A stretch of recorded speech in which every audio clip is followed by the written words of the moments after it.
It's so exciting. I mean, I dreamed about this day for so long, you know. We've worked so hard to get here, and it's lovely. I mean, we shot this in very rough times for everyone, and being here with you, having the chance to enjoy the show in a cinema with people, it's just amazing. It couldn't be better.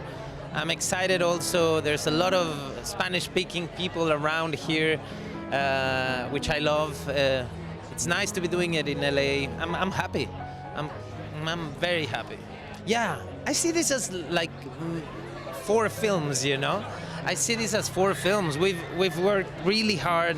I don't know. This is new for me. This long format is new. I really enjoyed it. The opportunities, the freedom you find as an actor, the chance to explore stuff in a film you would never be able to explore. It's amazing. To actually be here now with all of the fans who are so desperate to see it and showing so much love and appreciation, it's amazing. Well, I think Andor has capitalized completely on what Rogue One promised, which is a really adult, human, grittier, rawer exploration of the Star Wars universe, but about real human people making real sacrifices. What Tony Gilroy wrote, I mean, when I first read the initial scripts, when we were talking about the project and the character, I was like, I mean, it's all here on the page. It's so psychologically driven, it's so emotionally driven. You don't get archetypes with Tony. He writes real people. And there's light and shade, there's good and bad in everybody. Tony Gilroy is such a brilliant writer, and he really created this huge world where characters intertwine, and with that you're able to explore your character so much more throughout the 12 episodes. And I feel like, especially with my character, I feel like who you meet at the beginning and who you end up seeing towards the end of her journey is a completely different character, and I could say the same about every single character. It's really a privilege to be with this fabulous cast, the intensity of performances, the excitement about the whole project, and Tony's leadership and enthusiasm. So I've loved every minute of it. I think the fact that the relationships are so real, so complex, so confusing, so boundaryless, so I think that's unusual in such a thing. It's so exciting for me. I actually have a photo. It's a shame I haven't got my phone on me. I've got a photo on my phone from 1983 of me dressed as Darth Vader after seeing Return of the Jedi. It's the first movie I ever saw. I have felt an affinity with the dark side from that age, you know, from the age of 6. I'm still going. So it's an unbelievably special moment for me. It feels like my life's come full circle, you know. And a lot of people will say Rogue One was like a sort of, almost like a wartime thriller, like a wartime action movie.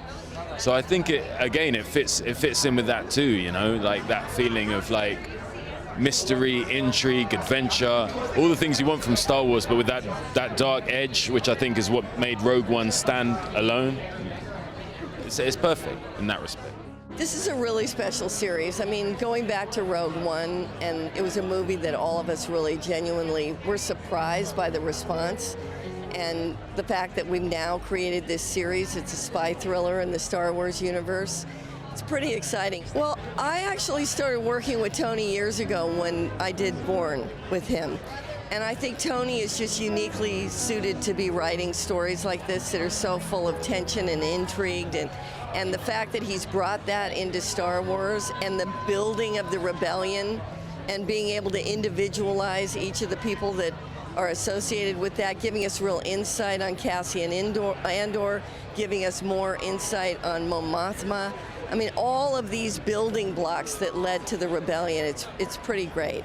Yeah, I think that's what people are going to be surprised by. You go into Coruscant and you get a real insight as to where people live and you know, how they make a living, what they do. And the fact that they're so, you know, oppressed by the Empire and realizing they've got to rise up and do something about it, and the banding together of, you know, the various factions, it's going to feel very different than anything I think we've done before, which is really exciting. Yeah, I mean, it's utterly surreal. I watched Star Wars when I was 6 years old, And as soon as I knew that somebody had made Star Wars, I knew that I wanted to be that person. And I've been like trying to be a filmmaker ever since then, leading up, and I didn't know it would be leading up to this moment where I'll be actually standing on Hollywood Boulevard on a red carpet, about to watch 3 of my episodes. It's really epic storytelling. I think that Tony doesn't deal in black and white. He really writes for the grayscales of humanity and the human condition. So you really don't know who you're dealing with when you're meeting these characters. You don't know whether they're good, they're bad, they're good people who do bad things, or they're bad people who do good things. It's going to take the audience into a really interesting moral territory. I think it's a real exploration into areas of Star Wars. Like, it's a Star Wars we've seen no other. Well, it is particularly exciting because we started it before COVID, and it was just such a long journey, huge shutdown, and it's just been a process, and it was full of amazing creative collaborations and amazing people. Yeah, and it is just wonderful to finally get here, and I'm so looking forward to seeing it on a big screen and seeing everyone's hard work up there. Yeah, awesome, can't wait. So it takes place in the sort of events leading up to the film Rogue One, and it's effectively the story of how Cassian Andor becomes the character he is in Rogue One. By the end of this series, that's where we'll get to. So, yeah. We've been in a cave, it feels like, for the 3 years. Seriously, like, we've been hiding out for 3 years making this show, and here we are, hopefully turning into a butterfly tonight. People talk about it, it's an emotional experience to come out and expose yourself after 3 years and have so many people excited about seeing it. It's really special. Oh my God, it is so exciting to finally share it, with, at least part of the world today and then the wider world next week. It's been a long time coming, and we are really excited and very proud to finally share what we have worked on for the last, 2.5 years and more. I mean, Tony Gilroy would always bring his very own voice to this, to anything he does. And I think, Rogue One already being a very specific, part of the franchise, was kind of the jumping point for us to go 5 years back and see, where the story began for Cassian Andor. And I think it was bound to. It had to really reflect Tony's quite unique voice, and I think we have achieved it. We're really proud, and I hope the fans will agree.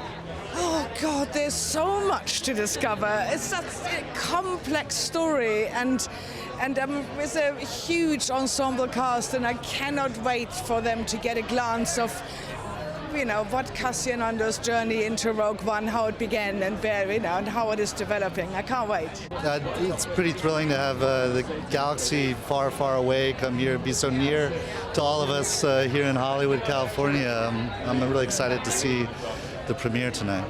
Well, I mean, what Tony Gilroy did with this beloved story of Cassian Andor, who I think is one of the more beloved characters from the franchise, is really dig deep, show an emotional core to him and all the characters surrounding him that I think will feel really fresh because it really goes to the complexities of what does it mean to become someone that's willing to sacrifice everything for the rebellion, and that's the story he set out to tell, and I think he pulled it off, and I think they've got a great adventure in store for them. It sets up so many different things, and the show itself is so epic. I would say that's sort of my feeling on it. So many different things, so many different elements. Musically, for me, there were so many different things I had to explore. And everybody gave me a lot of freedom, which was really wonderful. From Tony Gilroy, Kathy Kennedy, everyone was fully supportive the whole way. So there's a lot of new themes. I really, I'm very enamored of a lot of the stuff that we did, and Tony and I worked every single week for literally years on this. So Tony lives about 11 blocks from me in New York City, so we spent a lot of time together, and it's really a lot of hands-on work. Every episode has its own musical feeling. There's a lot of, as we proceed, things are constantly evolving. So the scope is pretty massive, I would say. That's my best way of describing it, I think. Yeah.